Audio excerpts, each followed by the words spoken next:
الحمدللہ رب العالمین والصلاة والسلام علی سید الانبیاء والمرسلین وعلی آلہ واصحابہ اجمعین اما بعد۔ آج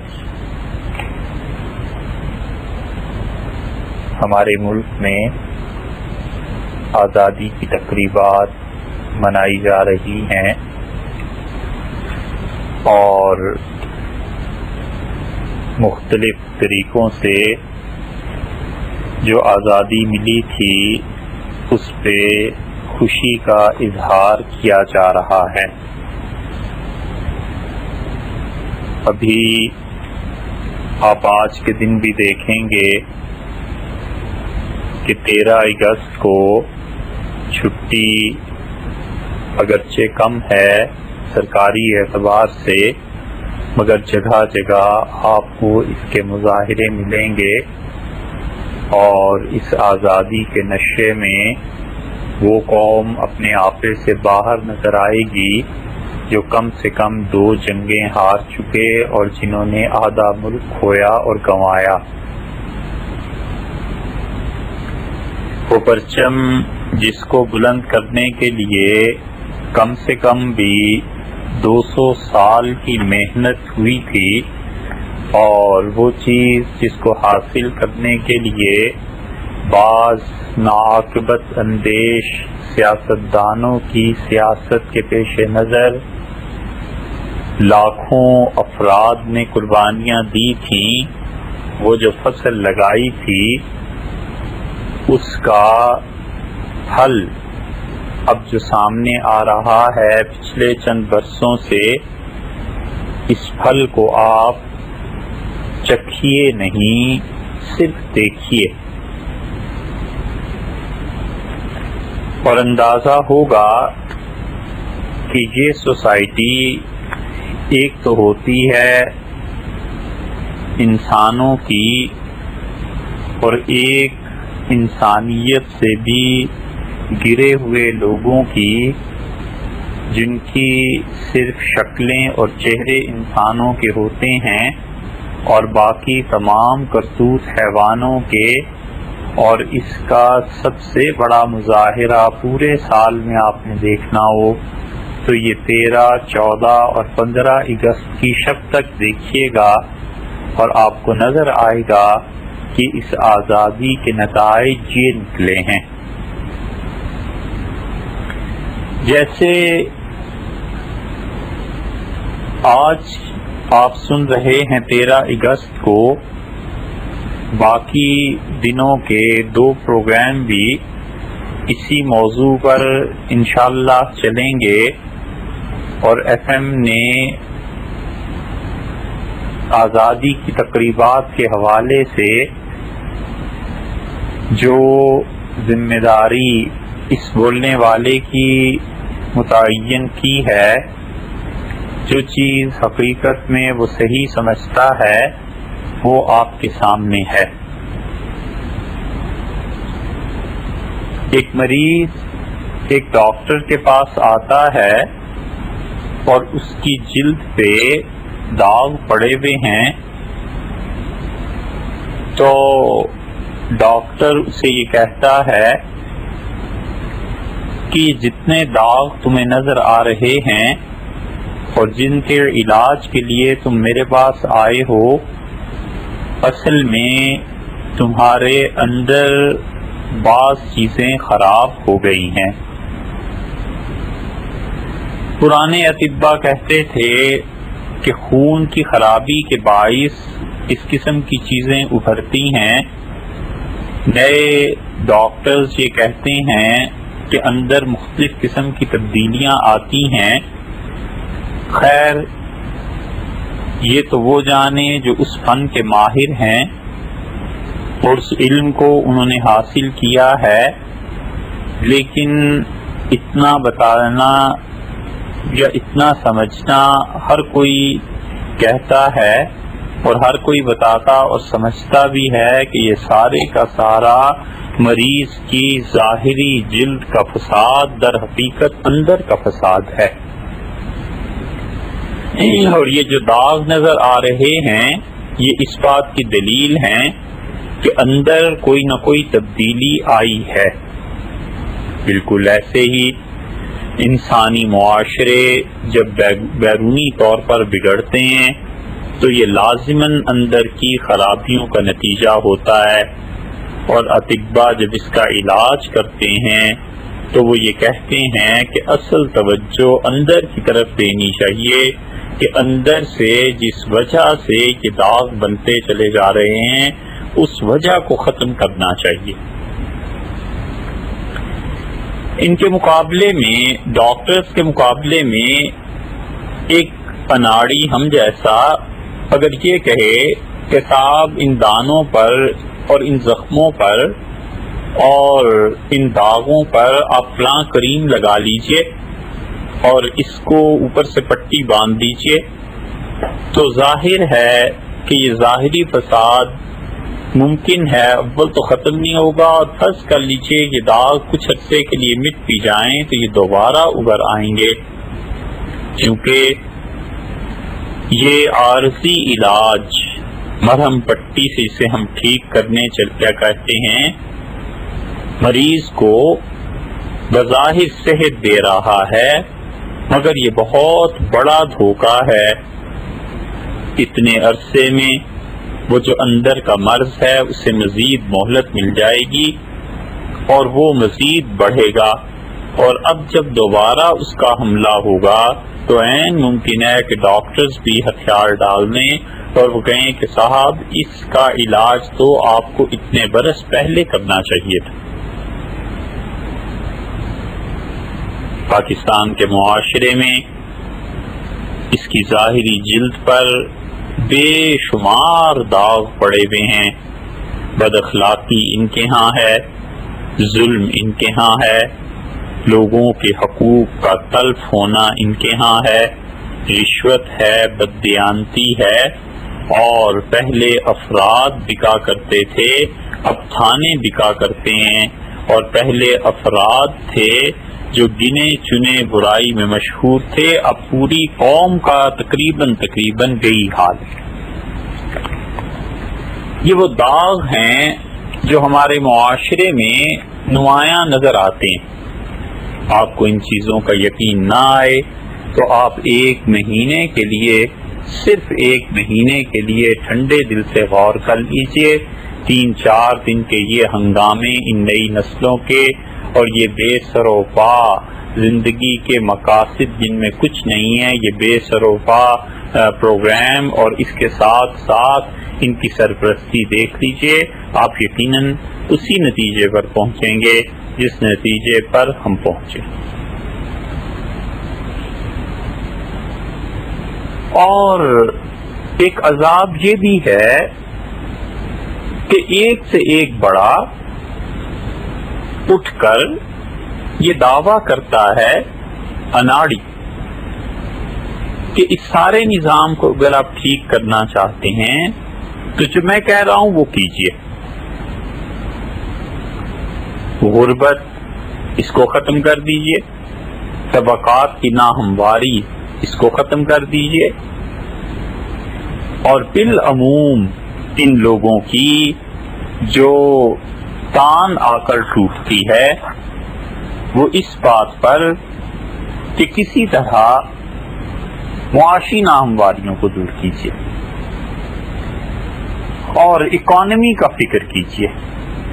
یہ سوچئے کہ ہم نے قرضے کتنے دینے ہیں، ہمیں ایسے لوگ وزارت اور حکومت میں چاہیے جو زیادہ سے زیادہ پیسے کو استعمال کر سکیں اور پیسے کو بار بار استعمال کر کے اس دودھ سے بالائی اتار سکیں۔ بس ایسے افراد چاہیے، اور چاہے وہ افراد بکے ہوئے ہوں، اور چاہے وہ افراد کسی اور کے پلانٹڈ ہوں، اور چاہے وہ افراد کیسے ہی کن ذہن کے مالک ہوں، اور کیسے ہی وہ لوگ کملے مفلس اور قلاش ہوں اخلاقی اعتبار سے، لیکن معیشت کا نعرہ ان کے نزدیک ایسا مسحور کن ہے کہ بس مسیح زماں اور لقمان دوراں اس قوم اور اس امت کے اب وہی۔ اور افسوس ان لوگوں کے حال پر بھی ہوتا ہے جن لوگوں نے دین کا نام لیا اور اپنے چہرے پر سنت مبارکہ سجا لی، اور وہ بھی ان کے لیے جا جا کر دعائیں مانگتے ہیں کہ خدا بندہ ان لوگوں کی حکومت کو طول دے اور ان لوگوں کو پھر حکمرانی میں قائم رکھ، اور جو نامزد کیے جا چکے ہیں انہیں بھی دے۔ انگریزوں نے اپنے دور میں جب صوبہ سرحد کو جو اب پاکستان میں ہے اس کو اپنے زیر نگی لانا چاہا تو انہیں شدید لڑائیاں بھی لڑنی پڑی۔ اس موقع پر بعض مشائخ ایسے تھے جو انگریزوں کو تعویذ دیتے تھے، اور جو مسلمان انگریزوں کے ساتھ مل کر اپنے بھائیوں کے خلاف لڑتے تھے ان کو تعویذ دیتے تھے اور کہتے تھے کہ یہ تعویذ پہن لو، تم پر گولی اثر نہیں کرے گی۔ وہ گمراہ اور انگریزوں کے حمایتی اور ان نظاموں کو طول دینے والے مشائخ اس وقت کے اور آج کے ان مولویوں میں کوئی فرق نہیں ہے جو جا جا کر ان ظالموں کے لیے دعا مانگتے ہیں، جو کہتے ہیں کہ معیشت ٹھیک ہو جائے گی، اور بغیر یہ سوچے سمجھے کہ معاشی اعتبار سے آپ اس قوم کا حل کرنے چلے ہیں۔ آپ سوچئے کہ بقدر ضرورت دولت آپ نے ہر پاکستانی کو لا کر دے دی، اور ہر پاکستانی کے گھر میں مان لیا ہر مہینے 50,000 حلال کی جائز آمدن ہو جائے گی، تو آپ نے کبھی یہ سوچا ہے کہ اس سے آخر قوم کا علاج کیسے ہو جائے گا؟ کیا یہ حقیقت نہیں ہے کہ جن لوگوں کے پاس اب بھی معاشرے میں پیسے زیادہ ہیں، جنہیں کسی کا قرض ادا نہیں کرنا، جن کے گھر میں ایک نہیں دو نہیں اور 4 گاڑیاں کھڑی ہوتی ہیں، ان کے بچے اعلیٰ سے اعلیٰ تعلیم حاصل کر رہے ہوتے ہیں اور وہ رات کو اس حال میں سوتے ہیں کہ ان پر کوئی فکر کوئی پریشانی طاری نہیں ہوتی، کیا وہ لوگ جو مالی اعتبار سے اتنے آسودہ ہیں کیا ان کے اخلاقیات بالکل درست ہوتے ہیں؟ کیا وہ بد اخلاق نہیں ہوتے؟ کیا وہ ظالم نہیں ہوتے؟ اگر پیسہ ہی مسائل کا حل ہے تو ایک تھانے دار جو 2-4 ہزار رشوت لیتا ہے اس سے بڑا آفیسر جو ہوتا ہے وہ ہزاروں نہیں لاکھوں میں رشوت لیتا ہے، تو پھر کیا وجہ ہے کہ آخر زیادہ پیسے نے اسے اللہ کی طرف نہیں لوٹایا اور زیادہ پیسہ ہونے کے باوجود اس میں اخلاقی طور پر اچھائیاں نہیں آئیں اور وہ تباہی کی طرف چلا گیا؟ ایک کلرک بھی رشوت لیتا ہے اور افسر بھی رشوت لیتا ہے، فرق صرف اتنا سا ہے کہ اگر یہ رشوت کی برائی کلرک میں ایک چھوٹے لیول پر اریاں اور بے ڈھنگی ہے، تو بڑا آفیسر جب رشوت لیتا ہے تو وہ ایک خوبصورت آڑ سجا لیتا ہے، وہ کبھی کمیشن کا پردہ اس پہ ڈال دیتا ہے، کبھی چندے کا پردہ اس پہ ڈال دیتا ہے، کبھی کوئی پردہ اس پہ ڈال دیتا ہے۔ برائی یہاں بھی وہی ہے جو برائی نچلی سطح پر تھی، فرق اتنا سا ہے کہ نچلی سطح پہ اس پہ پردہ پڑا ہوا نہیں تھا اور وہ اپنی کم علمی اور کم عقلی کی بنا پر پردہ نہیں ڈال سکا اور اوپر والے نے پردہ ڈال دی۔ افراد کو بقدر ضرورت دولت مل جانا یہ سوسائٹی کے داغ کا علاج نہیں ہے، یہ دوا اور یہ مساوات پہ قائم معاشرہ اور یہ معاشی استحصال سے پاک معاشرہ جس کو قائم کرنے کے دعوے دار اٹھ کھڑے ہوئے ہیں، اول تو یہ قائم کر نہیں سکتے، اور فرض کر لیجئے کہ یہ قائم کر بھی لیں اور یہ دوا دارو اس پاکستانی معاشرے میں جو عذاب ہے اس کے مریضوں کو دے بھی دیں، تو جب یہی دوا اور یہی دارو بعض افراد کو فائدہ نہیں پہنچا سکا تو یہ کیسے ضمانت اور گارنٹی دی جا سکتی ہے کہ پورا معاشرہ اس دوا دارو سے ٹھیک ہو جائے گا؟ پیسہ ہی اگر اس کا حل ہے تو اس ملک میں 10% افراد کے پاس اگر فرض کر لیجئے پیسہ ضروریات زندگی سے زائد ہے تو وہ 10% تو ٹھیک ہونے چاہیے تھے، وہ بھی نہیں ہوئے۔ اس سے معلوم ہوتا ہے کہ یہ حل جو لوگ تجویز کرتے ہیں درست نہیں، ایک اور حل بھی تجویز کرتے ہیں، اور وہ یہ کہ ہم حکومت کے نظام کو دن بدن بہتر کرتے چلے جا رہے ہیں اور آہنی شکنجہ ملزموں کے گرد باندھ دیا گیا ہے، لیکن انہیں تاریخ کے اس نظام کی بالکل خبر نہیں ہے کہ جو چیزیں اس طرح حکومتوں کی بنیادوں پہ کی جاتی ہیں ان میں نمایاں عنصر ظلم کا ہوا کرتا ہے، حکومتیں مظالم کرتی ہیں اور ظلم کی رات تاریخ ضرور ہوتی ہے مگر ہمیشہ قائم رہنے والی نہیں ہوتی۔ مظالم ایک عرصے تک چلتے ہیں اور بس قدرت کا ہاتھ غیب سے نمودار ہوتا ہے اور اس ظالم کو ایسا پکڑ لیتا ہے کہ اس کے جسم کے ٹکڑے ٹکڑے ہو جائیں، اور لوگ جنازہ پتھروں کا پڑھا کرتے ہیں، انسانوں کا نہیں۔ جو جانتے ہیں وہ خوب جانتے ہیں کہ اندر کی بات اور ظاہر کی نمائش میں کیا فرق ہے۔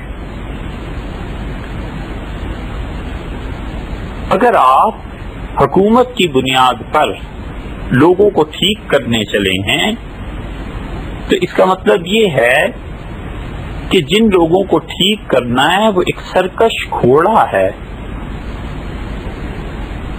اور اس سرکش گھوڑے کو جب تک آپ نے چاروں طرف سے رسیاں باندھ رکھی ہیں وہ ٹھیک ہے، معقول ہے، صحیح ہے، اور جہاں یہ بندش دور ہوئی پھر وہی شرارت، پھر وہی سرکشی۔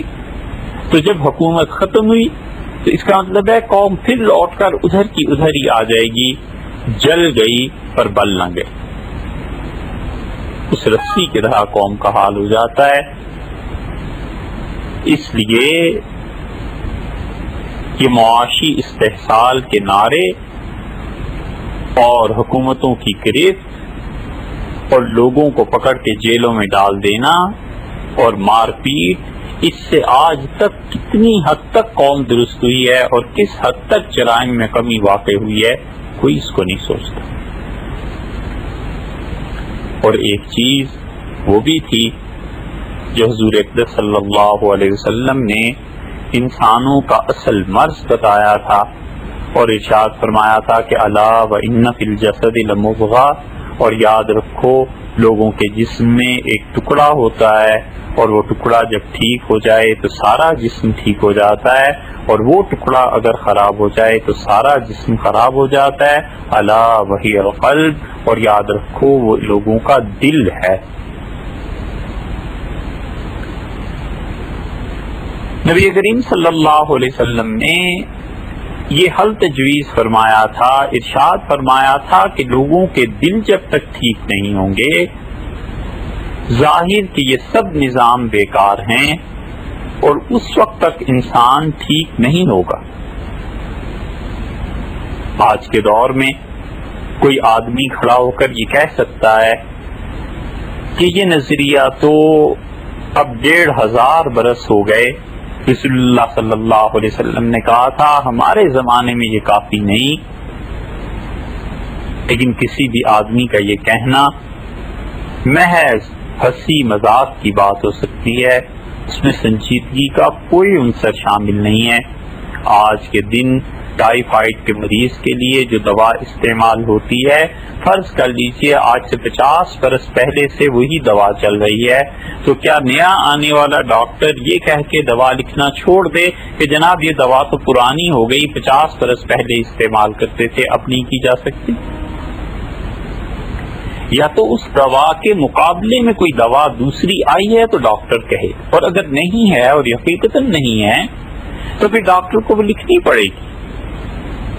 کئی سو برس پہلے بھی لوگوں کو ملیریا ہوتا تھا اور کونین کے ذریعے اس کا علاج ہوتا تھا، اب بھی ملیریا ہوتا ہے اور ڈاکٹر کونین کی گولیوں کے ذریعے علاج کرتے ہیں، تو کیا یہ کہہ کر مریض جس کو ملیریا ہو جائے وہ ان گولیوں کو پھینک دے کہ جناب یہ تو نسخہ آج سے 500 برس پہلے کا ہے، اب تو مجھے کوئی نیا نسخہ لا کے دیجیے؟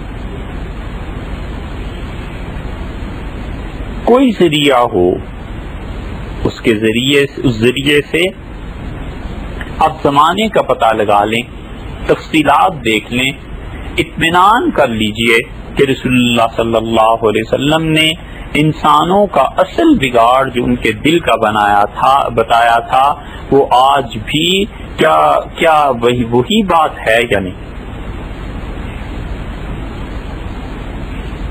ہمارے اس سارے معاشرے کا بگاڑ پاکستان میں یہ لوگوں کی دل کی حالت پر موقوف ہے اور ان کے دلوں میں بگاڑ پیدا ہو گیا ہے.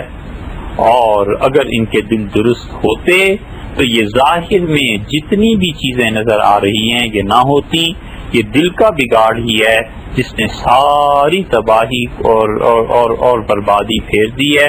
اور دل میں جب تک یہ فساد موجود ہے نئے نئے راستے کھلتے رہیں گے اور لوگ وقت کے ساتھ ساتھ نئی نئی نافرمانیاں خدا کی کرتے رہیں گے. اس لیے یہ سوچنا چاہیے کہ ہم لوگ کر کیا رہے ہیں اور قوم جا کس طرف کو رہی ہے. اور دنیا انصاف سے بات کرے کہ جتنے بھی آج تک انسانوں کو سنوارنے کے منصوبے لوگوں نے دیے ہیں وہ کتنے کامیاب ہوئے. جب تک اندر کی اصلاح نہیں ہوتی تب تک باہر کی اصلاح نہیں ہوتی. اصل میں اندر توجہ دینے کی ضرورت ہے اور دلوں کو ٹھیک کرنے کی ضرورت جو کہ رسول اللہ صلی اللہ علیہ وسلم نے بتلایا.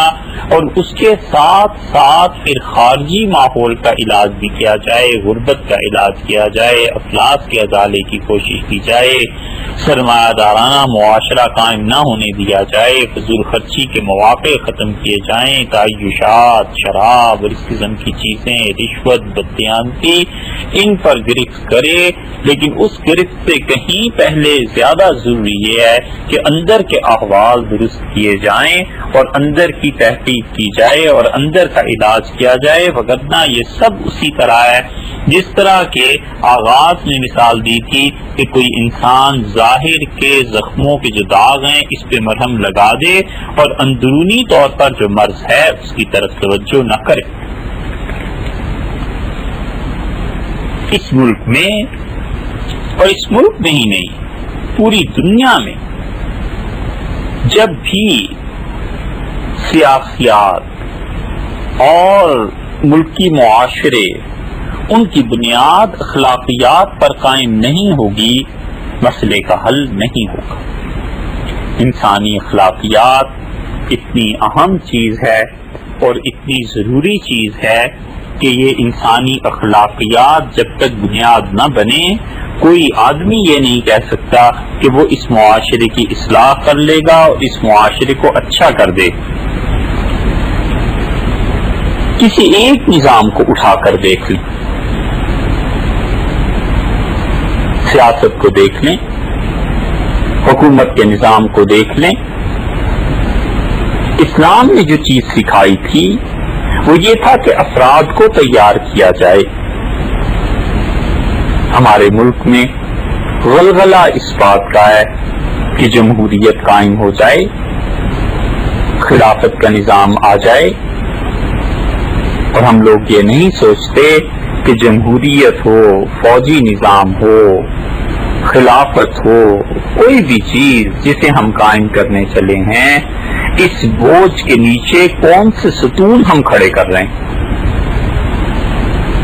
اگر لوگوں کے دل ٹھیک نہیں ہیں اور لوگوں کے دلوں کے ستون نہیں ہیں تو یہ بوجھ اور یہ چھت, یہ کمزور ستون برداشت نہیں کر سکیں گے اور یہ عمارت گر کر رہے گی. جتنے بھی زیادہ لوگ اچھے ہو جائیں گے اور معاشرہ اچھے اور صالح افراد پر مشتمل ہوگا پھر اس بنیاد پر جتنے بھی نظام بنائے جائیں گے وہ یقیناً چلیں گے. اخلاقی تربیت کے بغیر نہ اسلام آ سکتا ہے نہ جمہوریت قائم ہو سکتی ہے, حتیٰ کہ فوج کے جبر کا نظام بھی اخلاقیات کے بغیر نہیں چل سکتا. اور جو نظام بھی بغیر اخلاقی بنیادوں پر قائم کیا جائے گا، اس کا نتیجہ تباہی نکلے گی۔ دنیا میں جب بھی کوئی معاشرہ وجود میں آتا ہے اور نئے نظام آتے ہیں تو وہ ہمیشہ لوگوں کے ضمیر پر مبنی ہوا کرتے ہیں، اور باضمیر لوگوں کی آواز تبدیلی کو پیدا کرتی۔ فرانس کے انقلاب کو دیکھ لیں، جس کے متعلق کہتے ہیں کہ اس کے بعد دنیا میں انقلاب کی ایک ہوا چل پڑی تھی۔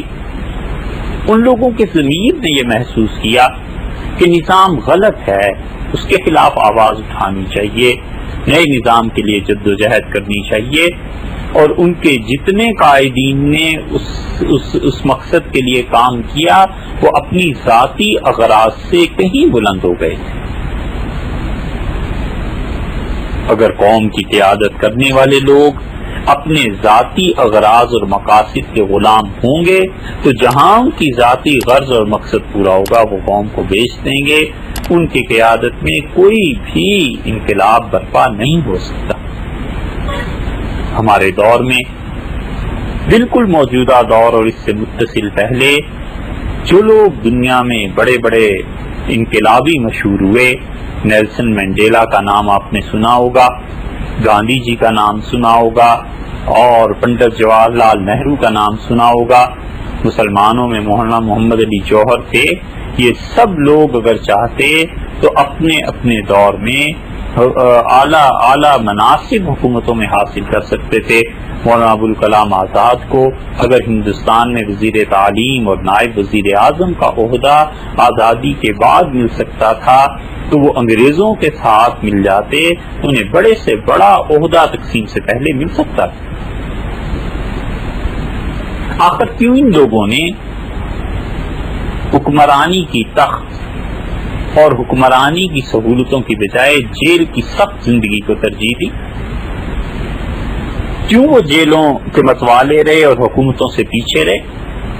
اس لیے کہ ان کے اندر کا اخلاقی انسان بڑا مضبوط تھا، اور ان کے ساتھ بہت سے لوگ ایسے جمع ہو گئے تھے جو لوگ اپنی اخلاقیات کے پابند تھے، اور انہوں نے ایسے گروہوں کی قیادت کی جن گروہوں نے یہ طے کر لیا تھا کہ وہ ہر قسم کی قربانی دیں گے لیکن آزادی حاصل کرتے رہیں گے، اور انہوں نے اپنے کہے ہوئے کو پورا کر دکھایا۔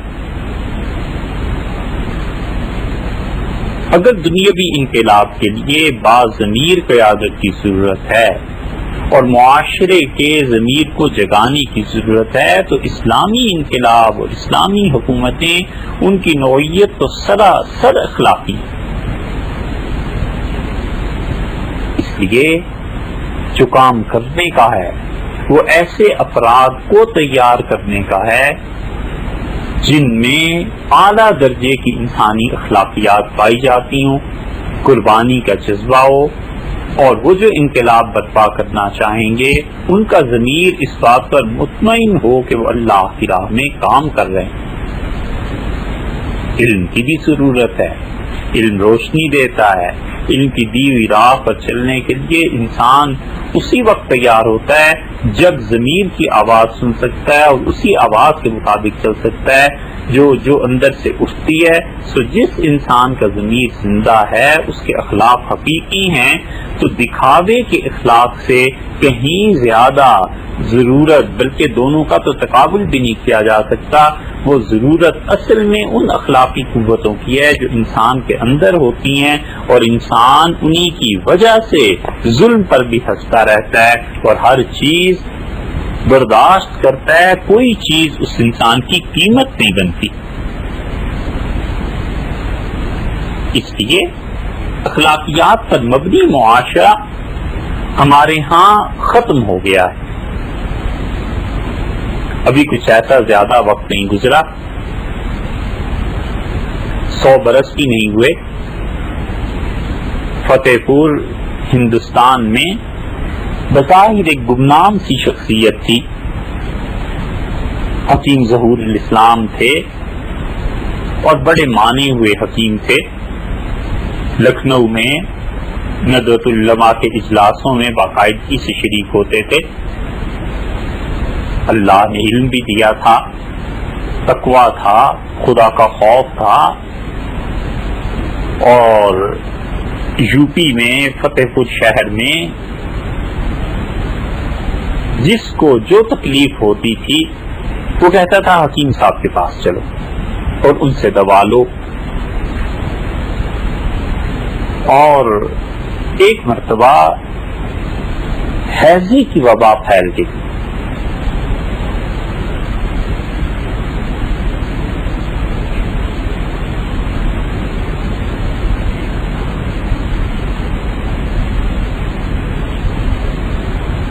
گزرا 100 برس بھی نہیں ہوئے. فتح پور ہندوستان میں بظاہر ایک گمنام سی شخصیت تھی. حکیم ظہور الاسلام تھے اور بڑے مانے ہوئے حکیم تھے. لکھنؤ میں ندوۃ العلماء کے اجلاسوں میں باقاعدگی سے شریک ہوتے تھے. اللہ نے علم بھی دیا تھا، تقویٰ تھا، خدا کا خوف تھا. اور یو پی میں فتح پور شہر میں جس کو جو تکلیف ہوتی تھی وہ کہتا تھا حکیم صاحب کے پاس چلو اور ان سے دوا لو. اور ایک مرتبہ ہیضے کی وبا پھیل گئی اور فتح پور میں گھروں کے گھر اس وبا کی نظر ہو گئے. شاید ہی کوئی محلہ اور محلے میں کوئی گھر رہا ہو جہاں سے جنازہ نہ اٹھاؤ. ایک مدرسہ جس کا تعلق حکیم صاحب کا تعلق اس مدرسے کے ساتھ تھا، وہاں سے اطلاع آئی کہ ایک طالب علم بیمار ہو گیا.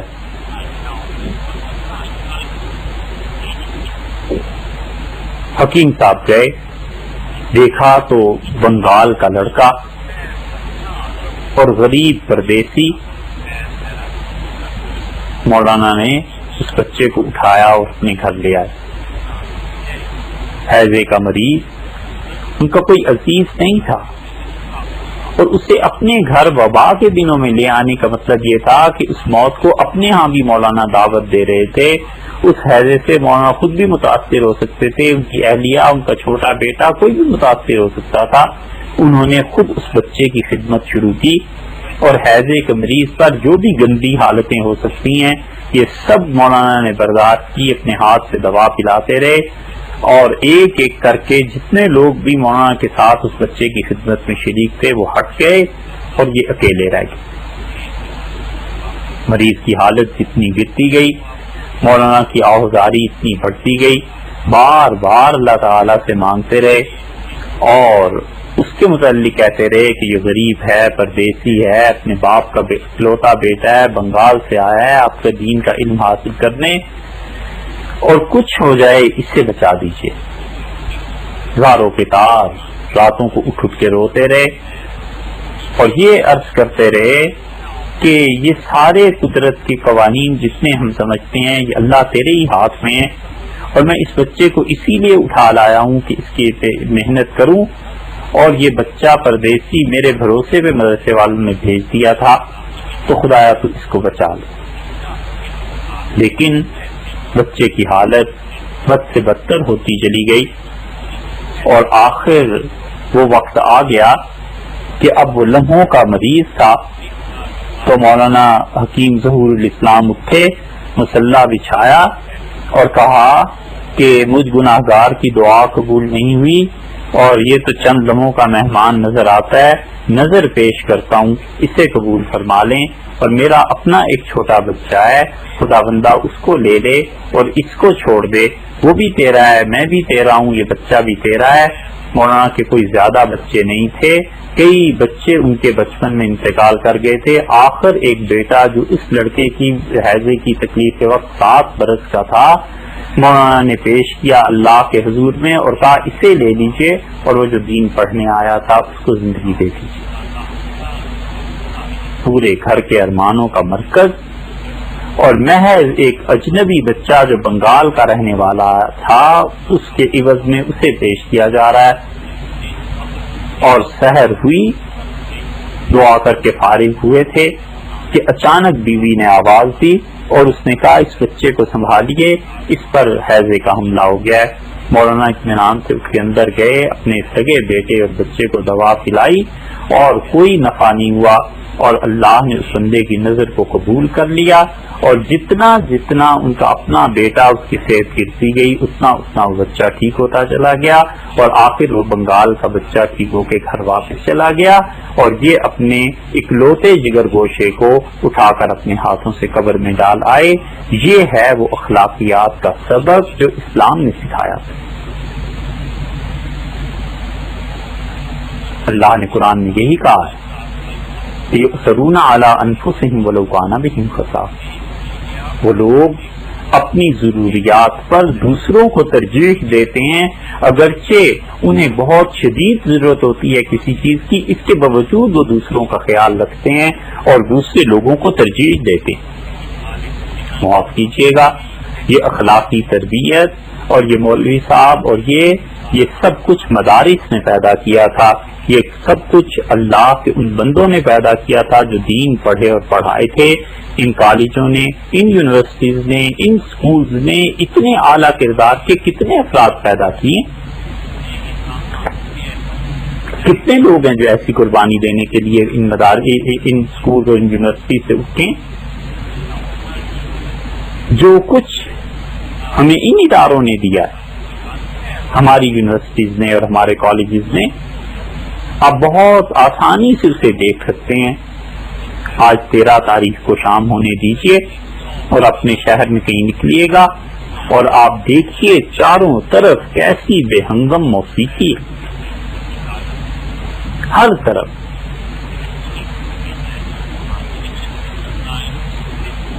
ہندوؤں سے اتنی نفرت اور ان کی موسیقی اور ان کی فلمیں اتنی اچھی.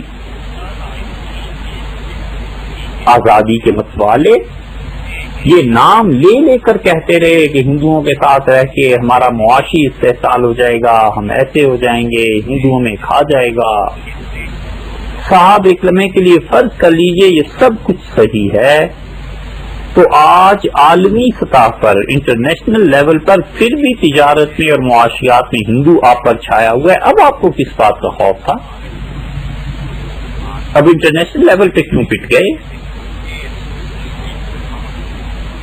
آزادی نے یہ دیا کہ جس چیز کو ہندو اپنی عبادت سمجھ کر کرتے تھے وہ مسلمان قوم کے سپوتوں نے کیسے اپنے شب و روز میں داخل کر لی. ہندو راگ مالا کا حال آپ کو معلوم ہے.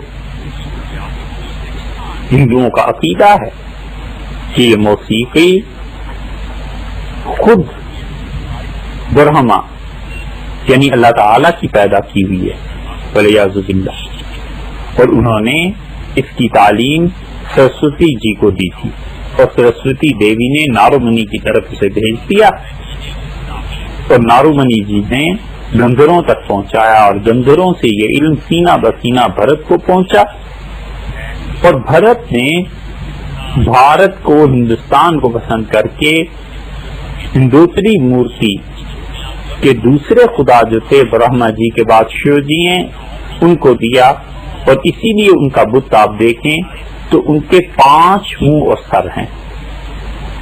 یہ جو 5 مشہور راگ ہیں نا، بھیرولی، ہنڈول اور مالکسی، میگ، دیپک، یہ انہی کے ایک ایک منہ سے نکلے ہیں.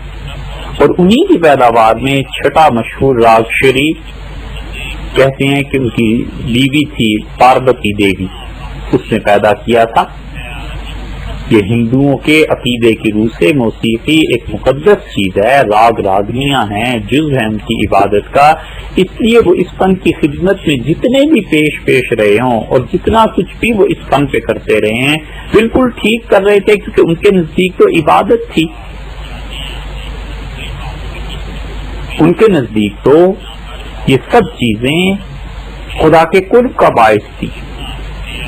سوال تو ان سے کیجئے جو آج اس موسیقی پر مر مٹے ہیں اور جن کے شہروں میں میوزک سینٹرز لا تعداد قائم ہو گئے ہیں اور جن کی کوئی صبح اور شام بغیر میوزک کے نہیں گزرتی، ان سے پوچھئے کہ میوزک اکیڈمیز آپ کے پاس کیا سند جواز ہے؟ آپ کی مقدس کتاب میں کہیں اشارتاً بھی خدا نے یہ کہا ہے کہ بڑی اچھی چیز، کبھی رسول اللہ صلی اللہ علیہ وسلم نے اس آرٹ کی سرپرستی کی ہے؟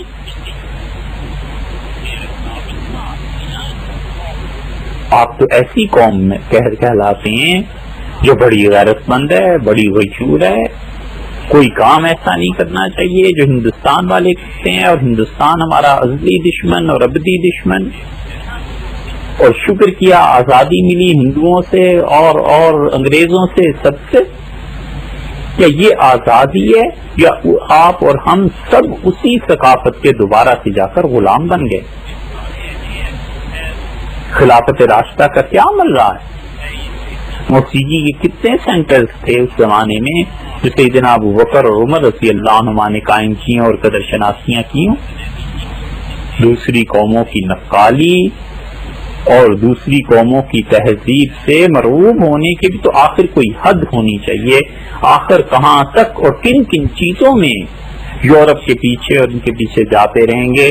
حد یہ ہو گئی ہے کہ ان چیزوں میں وہ لوگ اتنا آگے نہیں چلے گئے جتنا اب ہمارے لوگ آگے چلے جا رہے ہیں۔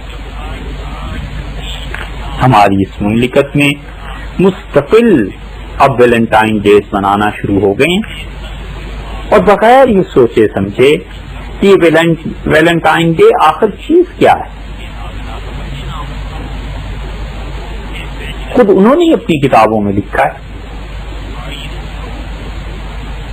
کہ ایک سینٹ تھے ولی اللہ، جسے ہم اپنی زبان میں کہتے ہیں ویلنٹائن، اور انہوں نے روزہ رکھا تو لوگوں نے انہیں محبت کا دیوتا مان کر یہ دن اس ولی کے نام پر کر دیا۔ کچھ لوگ کہتے ہیں کہ کیوپڈ جو تھا اور وینس، یہ ان کی طرف نسبت ہے، اور کہتے ہیں کہ قدیم زمانے میں روم کی تہذیب میں یہ چلا آتا ہے۔ 14 فروری کا دن ملکہ تھی جونو، اس کے اعزاز میں منایا جاتا تھا، اور ایک چھٹی ہوتی تھی۔ یہ ایسی تقریب ہوتی تھی جیسے اب بھی ہالینڈ میں ایک دن سال میں کوئی آتا ہے، اس میں چھٹی ہوتی ہے پورے ہالینڈ میں، اور وہ پوچھ لیجیے کسی سے بھی تو وہ کہتے ہیں یہ ملکہ کا دن ہے۔ اور وہ جشن تھا کیا؟ سب سے مشہور چیز جو تھی وہ یہ کہ ہر جگہ شہر میں نوجوان لڑکے اور لڑکیوں کے نام پرچیوں پہ لکھ کے ڈال دیتے تھے، اور لڑکیوں کے نام لکھ کر جب وہ برتن میں ڈالتے تھے تو لڑکے اس میں سے پرچی نکالتے رہتے تھے، جو جس کی پرچی آ گئی ہاتھ میں اس کو لے کے چل پڑا، اور پھر کچھ عرصہ تک وہ ساتھ رہتے تھے، اور آخر کار یا شادی کر لیتے تھے یا الگ ہو جاتے تھے۔ کیا اس ملک میں ایسا معاشرہ قائم کرنا ہے؟ کیا اس ملک میں یہ کرنے ہم چلے ہیں کہ ایک ایسی تہذیب آج سے 50 برس کے بعد جنم لے کہ لوگ کورس میں جا کر میرج کر لیا کریں، اور یہ تکلفات منگنی اور نکاح اور یہ سب چیزیں بیچ میں سے اڑا دی؟ کلاڈس تھا اور امپائر تھا پورا قائم اس کا۔ کہتے ہیں کہ اٹلی میں وہ وقت آیا جب فوج میں بھرتی ہونے کے لیے لوگ کم آئے، کیونکہ روم کے نوجوان اپنی بیویوں کو چھوڑ کر کہیں لڑائی کے لیے جانا پسند نہیں کرتے تھے. تو کلاڈس جو بادشاہ تھا اس نے یہ کیا کہ شادیوں پر ہی اس نے پابندی لگا دی تاکہ نہ بیویاں ہوں اور نہ ہی کوئی گھر میں بیٹھے، بلکہ لوگ باہر آئیں اور آ کر فوج میں بھرتی ہو جائیں. ایک روایت ان کے ہاں یہ بھی ہے کہ کہتے ہیں سینٹ ویلنٹائن نے اس زمانے میں یہ کیا کہ خفیہ طور پر نوجوانوں کی شادیاں کرا دیتا تھا. اس کا یہ کام چھپ نہیں سکا اور کلاڈس جو بادشاہ تھا اس کے حکم پہ انہوں نے پکڑوا لیا اسے اور اس کے حکم پہ 14 فروری کو اسے اذیت دے کے مار دیا. تو اس کا وہ دن موت کا یادگار بنا اور اس کی وجہ سے یہ ویلنٹائن ڈے چل پڑا. سوال یہ پیدا ہوتا ہے کہ عیسائی تو چلیے اپنے اس پادری کا، اپنے اس مذہبی رہنما کا دن مناتے تھے. ہمارے ہاں اگر کسی مذہبی رہنما کا دن منایا جائے، کہا جائے کہ فلاں بزرگ کا عرس ہے اس پہ چلیے، تو اس پہ تو شریعت یاد آ جاتی ہے کہ جی عرس ٹھیک نہیں ہے اور عرس میں یہ ہوتا ہے اور عرس میں یہ ہوتا ہے. اپنی اس امت کے اولیاء اللہ کا عرس وہ ناجائز، وہ حرام، وہ شرک اور بدعت کے زمرے میں. اور عیسائیوں کے مشرک اپنے آپ کو جو ولی اللہ کہتے تھے، ان کے ڈے منانے کے لیے پوری قوم تیار ہے. کیا یہی خدا کی توحید؟ ایک اور روایت بھی سن لیجیے کہ کہتے ہیں کہ سینٹ ویلنٹائن برطانیہ میں ایک آدمی تھا اور 14 فروری کو اس نے عیسائیت کے کسی اور فرقے میں شمولیت اختیار کر لی، اسے پھانسی دے دی گئی. پھانسی سے پہلے قید ہو گئی اور یہ جو بشپ تھا پادری، اس کو یعنی ویلنٹائن کو جیلر جو تھا اس کی بیٹی سے محبت ہو گئی اور اسے محبت بھرے خطوط لکھتا رہتا تھا اور ان محبت ناموں کو ہی ویلنٹائنز کہتے ہیں. کہیں بھی یہ لفظ ڈکشنری میں دیکھ لیجئے، اچھی معتبر ڈکشنری میں آپ کو مل جائے گا. اور اس دن کو 400 سال 450 برس عیسائی مناتے رہے اس انداز سے کہ ایک غم کا دن تھا، اور رفتہ رفتہ پھر اس کی تبدیلی ہوئی اور محبت کا یادگار دن یہ بننا شروع ہوا، اور پھر اس میں سرخ گلاب بھیجنے کا رواج چل پڑا اور ہوتے ہوتے یہ برطانیہ سے رسم نکلی اور پھر جرمنی اور پھر امریکہ پہنچ گئی. اور پھر منچلے اتنے تھے کہ انہوں نے شہید محبت کا یہ دن منانا شروع کر دیا. یہ شہید محبت کا جو دن منایا جاتا ہے وہاں سے چل کر یہ اس ملک میں آیا. اور اب دیکھ لیجئے آپ کہ اس دن میں کتنے لوگ ایک دوسرے کو پیغام بھیجتے ہیں، حتیٰ کہ باقاعدہ ہمارے اب تو نشریات میں ایسی خبریں آنے لگی ہیں اور لوگ اس دن میں ایک دوسرے کے لیے کیا کیا کچھ کرتے ہیں. کیا یہ تہذیب اس ملک میں پرورش پا رہی ہے جس ملک کے متعلق لوگوں کا خیال یہ ہے کہ یہ اسلام کے نام پہ حاصل کیا گیا تھا؟ اندھیر ہے کہ اسلام ایک طرف اتنا عزیز ہے انہیں کہ یہ کوئی کام کریں اس کو ایک اسلامک ٹچ دے دیں، اپنی ذاتی اغراض، مقاصد اور خواہشات پر مشتمل ڈرامے رچائیں اور اس کے لیے بھی کہیں کہ اسلام کا بھی کوئی فتویٰ اس کے حق میں لے آؤ. اور دوسری طرف مکمل طور پہ وہ کام کہ اگر قرون اولیٰ میں سے کوئی ایک آدمی بھی زندہ ہو کے آ جائے آج کی اس دنیا میں تو ان کو دیکھ کر مسلمان تو کیا انسان ماننے سے بھی انکار کر دے کہ یہ کیا چیز ہے. ہر طرف تباہی کا عالم ہے اور اخلاقیات وہ تو آپ عدالتوں میں جا کے دیکھ لیجئے. تو حال یہ ہے کہ کہتے ہیں ممکن ہے یہ کہانی ہی ہو کہ ایک آدمی نے چوری کر لی. سارے خاندان والے جمع ہو گئے اور انہوں نے کہا کہ صاحب چوری تم نے کی ہے, چیز نکالو. اس نے کہا اللہ کی قسم میں نے چوری نہیں کی. تو خاندان والے اسے پیٹنے لگے اور کہنے لگے کچھ عدالت میں تھوڑی کھڑے ہو کے قسم کھا رہے ہو, سچ بولو. تو مطلب یہ کہ جھوٹ بولنا اور اللہ کے نام کو غلط استعمال کرنا اور جھوٹی قسمیں کھانے کی جگہ عدالت رہ گئی. اس حد تک اخلاقی اعتبار سے لوگ گر گئے ہیں, انہیں پتہ ہی نہیں ہے کہ زندگی کیا ہے, شعور کیا ہے اور زندگی کے اعلیٰ مقاصد کیا ہیں.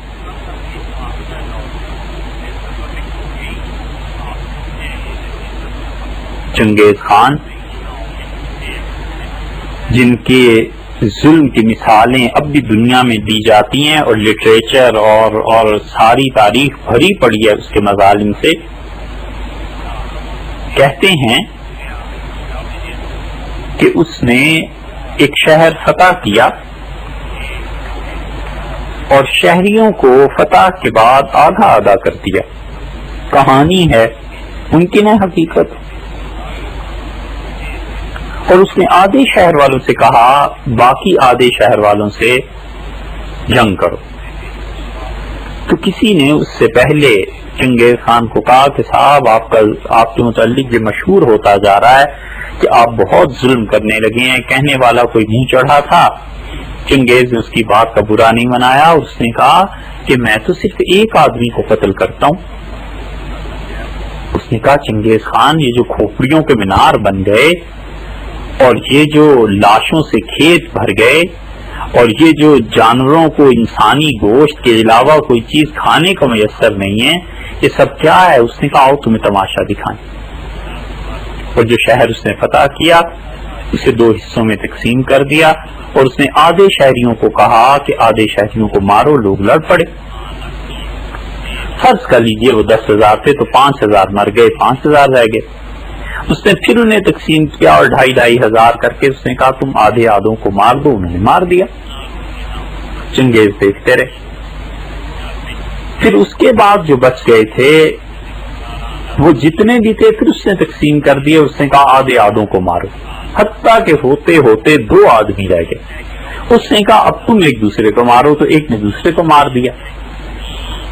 تو جو آخری آدمی بچ گیا چنگیز نے اسے بلایا اور اس کا سر اتار دیا اور اس اپنے دوست سے کہنے لگا کہ میں نے تو ایک آدمی کو مارا ہے, دیکھا تم.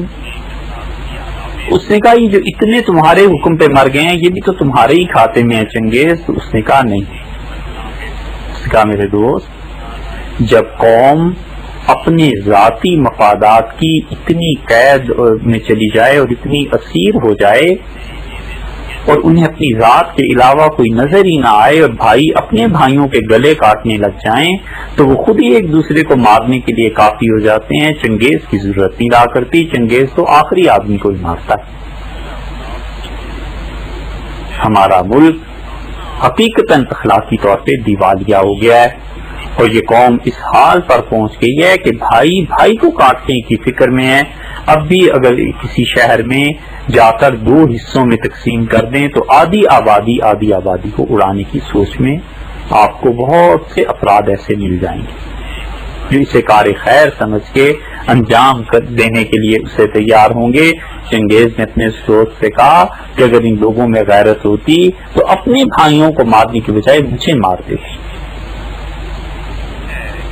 بس یہی حال اس معاشرے کا ہے کہ اس معاشرے میں اب ایسے افراد نہیں رہے جو دوسروں کی زندگی کو بھی اپنی زندگی سمجھیں اور دوسروں کی جان کو بھی اپنی جان سمجھیں.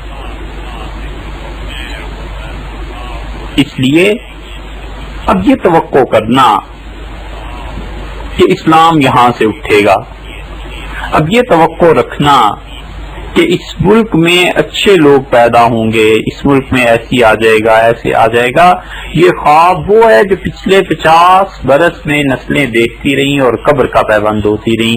جنہوں نے اس ملک کو بنایا تھا انہوں نے یہ خواب دیکھا تھا اور پھر وہ قبروں میں چلے گئے، پھر ایک اور نسل ان کی اولادوں کی تھی جو تقسیم کے وقت بچے تھے، پھر بڑے ہوئے اور وہ قبروں میں تقریباً جا چکے ہیں، پھر تیسری چوتھی نسل آ گئی ہے اور اب یہ خواب بھی لوگ زیادہ نہیں دیکھا کرتے، مگر اب بھی کچھ لوگ احمقوں کی جنت میں بستے ہیں اور وہ سمجھتے ہیں کہ اس ملک سے اسلام میں کچھ خون پیدا ہوگا، اسلام کے لیے رنگ آئے گا، اٹھے گا، کچھ نہیں ہوتا۔ آپ خود سوچ لیجیے کہ اب سے 30 برس پہلے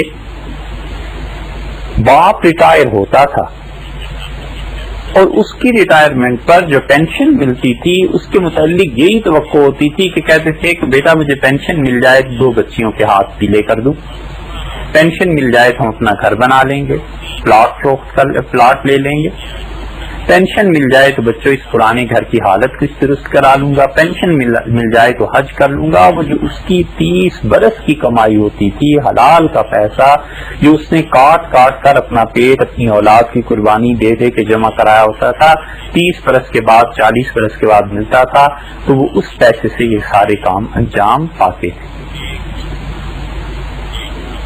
کیا ایسے نہیں ہے؟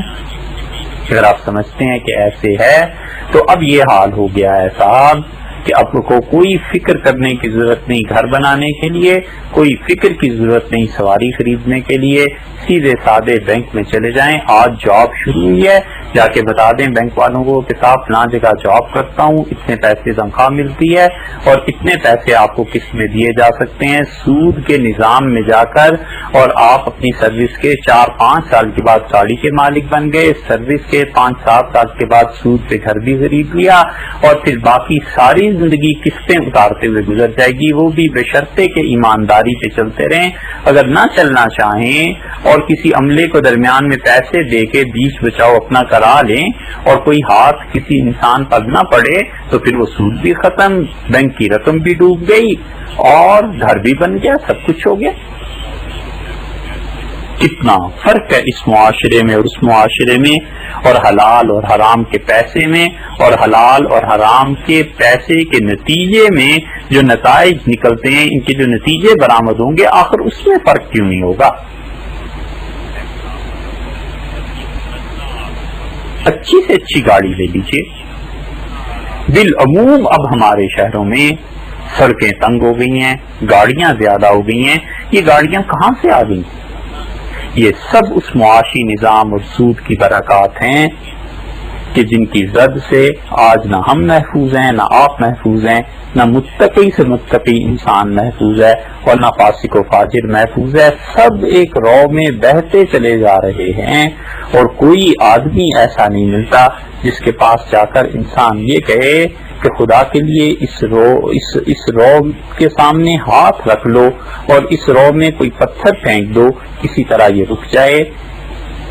اور اس آدمی کے نہ ملنے کی وجہ یہ ہے کہ اللہ کی طرف سے وہ برکتیں ختم ہو گئیں اور وہ آسمانی برکات جو نازل ہوا کرتی تھیں وہ اٹھ گئیں، اور اللہ ہی کو سزا دینا جب مطلوب ہو جائے تو پھر کون ہے جو اس ذات پاک کو اس کے ارادوں کے نفاذ میں روک سکے، آڑ بن سکے یا اس کو باز رکھ سکے؟